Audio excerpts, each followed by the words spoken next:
আর mobile হসপিটালে স্বাগত জানাচ্ছি। আজকে নতুন একটা বিষয় নিয়ে আসলাম, সেন্সর মোবাইল কিভাবে কাজ করে এটা জানাবো। সেন্সরটার পরিচয় করিয়ে দেবো।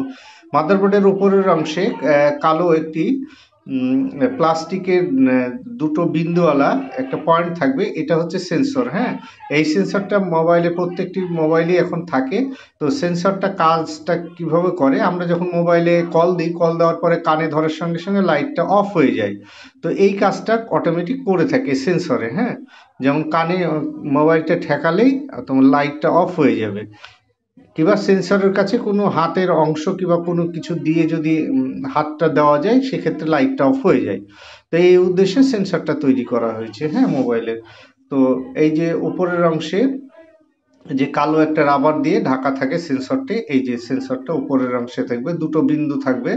প্রত্যেকটা এলসিডির উপরে দেখবে দুটো বিন্দু থাকে, বিন্দুটার ওইখানেই নিচেই থাকে সেন্সরটা। হ্যাঁ, এক একটা সেটের এক এক রকম সেন্সর থাকে। তো আচ্ছা, যাই হোক, এইটার আমি একটা সেন্সর দেখছি, এটার পাতা সিস্টেম সেন্সর। এই যে দেখা যাচ্ছে পাতা সিস্টেম। হ্যাঁ, এই যে এখানে দেখো পাতার মাধ্যমে এই সেন্সরটা লাগানো আছে।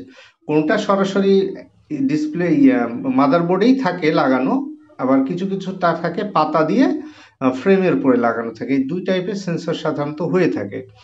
তো এই সেন্সরগুলোর যখন প্রবলেম হয়, কি ধরনের প্রবলেম হয়, যে হয়তো বা কল করতে যাচ্ছি, অটোমেটিক লাইটটা অফ হয়ে গেল আর লাইটটা অন হয় না, সেক্ষেত্রে অন অফ সুইচ চাপ দিয়ে লাইটটাকে অন করতে হয়। তো অ্যাকচুয়ালি বিভিন্ন ধরনের প্রবলেম হয়। আবার সেটে কল দিচ্ছি, লাইট হারিয়ে গেল আর আসবে না, যতক্ষণ পর্যন্ত কল কাটবে না ততক্ষণ পর্যন্ত এই সমস্যাটা হয়ে থাকে। তো এই সেন্সরগুলোর এই ধরনের প্রবলেম হলে তোমরা কি করবে, এই সেন্সরের উপরে যে রাবারটি আছে, রাবারটিকে ঠিকঠাকভাবে লাগিয়ে নাটটা টাইট দিলেই ঠিক হয়ে যায়। অসংখ্য ধন্যবাদ সবাইকে।